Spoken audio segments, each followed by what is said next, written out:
నమస్తే. ఈరోజు నేను మిత్ర శబ్దం చెప్తున్నాను. సంస్కృతంలో 2 మిత్ర శబ్దాలు ఉన్నాయి. మొదటిది సూర్యుడిని సూచిస్తున్న మిత్ర శబ్దం.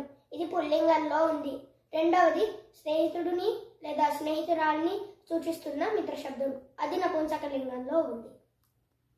ఈరోజు నేను నపుంసకలింగంలో ఉన్న మిత్ర శబ్దాన్ని చెప్తున్నాను.